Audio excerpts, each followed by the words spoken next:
महाभारत में धनुष बाण का सबसे ज्यादा महत्व था। जितना बड़ा धनुर्धर उतना ही बड़ा योद्धा। और अगर ये कहा जाए कि महाभारत युद्ध योद्धाओं के बीच में नहीं बल्कि धनुर्योद्धाओं के बीच में था तो इसमें कोई गलत नहीं होगा। इस विद्या के संबंध में एक उपवेद धनुर्वेद की भी रचना की गई थी। नीति प्रकाश चिंता में मुक्त वर्ग के अंतर्गत 12 प्रकार के शस्त्रों का वर्णन मिलता है, जिसमें धनुष का स्थान सर्वोपरि माना गया है।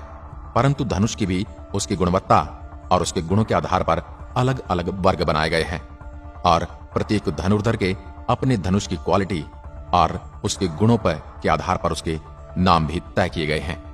जैसे कि अर्जुन के धनुष का नाम गांडीव था, कर्ण के धनुष का नाम विजय धनुष था, पितामह भीष्म के धनुष का नाम वायव्य था, भगवान श्री कृष्ण के धनुष का नाम सारंग था, भगवान राम के धनुष का नाम कोदंड था और भगवान शिव के धनुष को पिनाक कहा जाता है। आज इसी विषय पर हम चर्चा करेंगे और साथ ही आपको बताएंगे कि अर्जुन के गांडीव में इतनी ज्यादा शक्ति थी कि वो 1 लाख धनुषों के बराबर था। और इस बात का उल्लेख तब मिलता है जब अर्जुन ने उत्तर को गांडीव के बारे में इसकी असलियत बताई थी। जब पांडवों को वनवास दिया गया था तब उन्हें 1 साल का अज्ञातवास भी भोगना था। इसी बीच यदि पांडवों को दुर्योधन या कोई भी हस्तिनापुर का सैनिक उन्हें ढूंढ लेता या उन्हें कोई भी पहचान लेता तब उन्हें एक बार फिर से 12 वर्ष के लिए वनवास जाना पड़ता और 1 वर्ष का अज्ञातवास फिर से भोगना पड़ता। इसलिए अज्ञातवास के समय पांडवों ने राजा विराट के राज्य में शरण ली थी और यहाँ वे वेश बदलकर पहुंचे थे। यहाँ अर्जुन ने एक किन्नर का वेश धारण किया था और 1 साल तक वह भ्रनला बनकर नगर में ही छिपे रहे। जब दुर्योधन ने विराट नगर पर आक्रमण करने की तैयारी की तब उसने सबसे पहले नगरवासियों की गायों को हड़प लिया।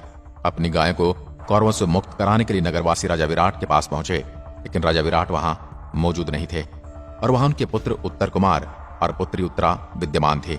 उत्तर कुमार अभी बालक ही थे और वे नगरवासियों की गायों और कौरवों से अपना धन मुक्त करवाने के लिए युद्ध करने के लिए तैयार हो गए। लेकिन उसका सारथी कौन बनेगा ये कोई नहीं बता पा रहा था। तब अर्जुन, जो कि ब्रहनला बनकर वहां रह रहे थे, उन्होंने उत्तर कुमार का सारथी बनने के लिए कहा।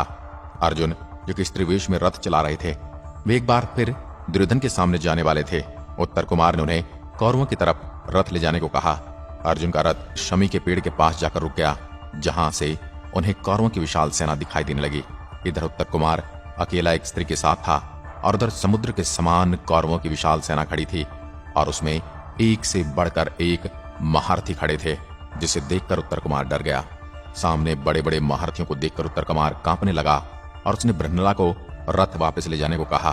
तब ब्रहनला रूपी अर्जुन ने उत्तर कुमार को ज्ञान देना शुरू किया और कहा, अगर तुम इस तरह बीच में युद्ध छोड़कर चले जाओगे तब राज्य में सभी स्त्री पुरुष तुम्हारा मजाक उड़ाएंगे। अब हमें गायों को वापस लेकर ही लौटना होगा।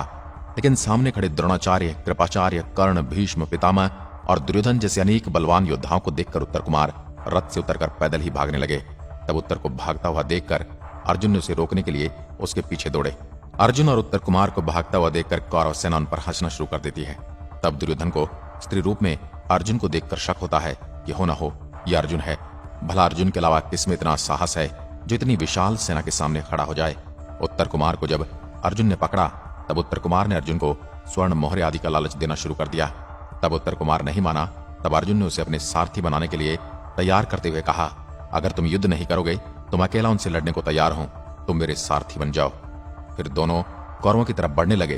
तब भीष्म पितामह और द्रोणाचार्य को किसी तरह की आशंका और डर सताने लगा, जैसे वहां भयंकर नरसंहार होने वाला हो। भीष्म पितामह और द्रोणाचार्य लगातार अर्जुन की प्रशंसा कर रहे थे, जिसे सुनकर कर्ण बोला, मैं भी उससे कम नहीं, क्योंकि कर्ण ने भी भगवान परशुराम से शिक्षा ग्रहण की थी, इसलिए वह स्वयं को कभी अर्जुन से कम आंकता ही नहीं था। हर किसी को ब्रहनला के अर्जुन होने पर शक होने लगा था, लेकिन कोई जान नहीं पा रहा था क्या वाकई में वह अर्जुन है या अर्ध पुरुष है। वहीं अर्जुन शमी के पेड़ के पास आकर उत्तर को अपना गांडीव धनुष लाने के लिए कहते हैं। उत्तर कुमार का धनुष और अस्त्र बहुत ही कोमल थे, इसलिए ब्रहनला ने उससे कहा, इस पेड़ पर 5 पांडवों के धनुष रखे गए हैं, तुम अर्जुन का गांडीव धनुष उठा ले आओ, जो कि तुम्हारे 1 लाख धनुष से भी बड़ा है, क्योंकि इसे सोने को गलाकर बनाया गया है और यह धनुष भारी से भारी बाहुबल को ग्रहण करने में समर्थ है। इस प्रकार उत्तर कुमार ब्रहनला के कहने पर उन्हें गांडीव धनुष लाकर देते हैं। इसके बाद अर्जुन अकेले ही कौरवों की विशाल सेना का सामना करते हैं, जहां कोई भी जा नहीं पाता और स्त्री रूप में जो ब्रहनला है वास्तव में अर्जुन है। इस युद्ध से जुड़ी अन्य जानकारी आपको अगली वीडियो में मिलने वाली है। आज की वीडियो में बस इतना ही।